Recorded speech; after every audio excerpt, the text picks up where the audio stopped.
मस्तिष्क का वह भाग जिसमें मेरुरज्जु की उत्पत्ति नहीं होती है उसे कहते हैं मेडुला ऑब्लोंगेटा।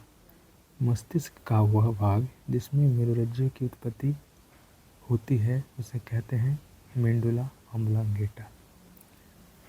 रक्त में सही लवण संतुलन बनाए रखने वाला ग्रंथि है एड्रेनलिन। रक्त में सही लवण संतुलन बनाए रखने वाला ग्रंथि है एड्रेनलिन। स्टार्च का पाचन करता है एमाइलेज। स्टार्च का पाचन कौन करता है? एमाइलेज। प्रतिवर्ती चाप कहाँ निर्मित होता है? मेरुरज्जु में। प्रतिवर्ती चाप कहाँ निर्मित होता है? मेरुरज्जु में। श्वास नलिका में भोजन के प्रवेश को कौन रोकता है? ये रोकता है कंठ छेद। श्वास नलिका में भोजन के प्रवेश को रोकता है कंठ छेद। घुटने तथा कोहनी की संधि कहलाता है हिंज संधि। घुटने तथा कोहनी की संधि कहलाता है हिंज संधि। तुम्बिका मादाओं में स्तन ग्रंथि में पाया जाता है।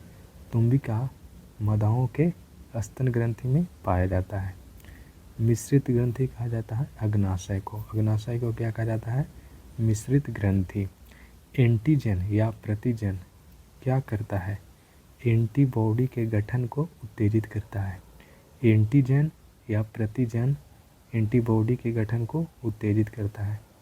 स्पाइरोगायरा पादप जगत के किस समूह से है? थैलोफाइटा से। स्पाइरोगायरा पादप जगत के थैलोफाइटा से संबंधित है।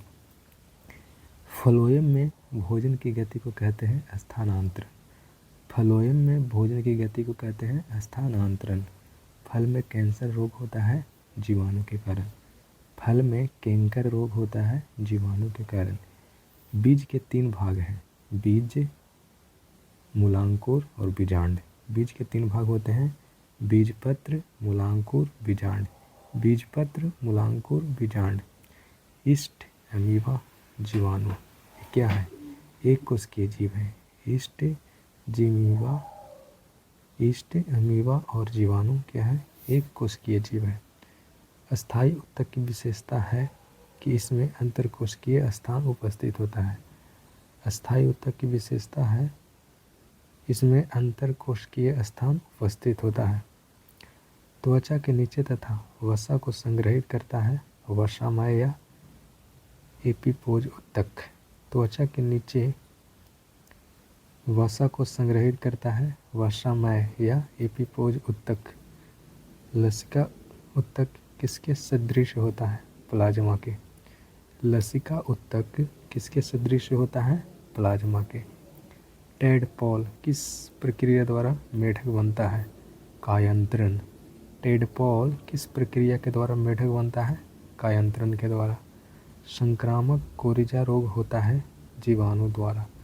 संक्रामक कोरिजा रोग होता है जीवाणु द्वारा। बेरिएट्रिक सर्जरी व्यक्ति के किसमें परिवर्तन करती है? पाचन तंत्र में। बेरिएट्रिक सर्जरी व्यक्ति के किसमें परिवर्तन करती है? पाचन तंत्र में। पहला मानव निर्मित प्लास्टिक है सेलुलॉयड। पहला मानव निर्मित प्लास्टिक सेलुलॉयड। मधुमक्खी पालन में इस्तेमाल होता है एपिस इंडिका का। मधुमक्खी पालन में इस्तेमाल होता है एपिस इंडिका का। हेरपेटोलॉजी का संबंध है सरीसृप तथा उभयचर से। हेरपेटोलॉजी का संबंध है सरीसृप तथा उभयचर से। खाद्यान्नों के संरक्षण हेतु प्रयोग किया जाता है सोडियम बेंजोएट। खाद्यान्नों के संरक्षण हेतु प्रयोग किया जाता है सोडियम बेंजोएट।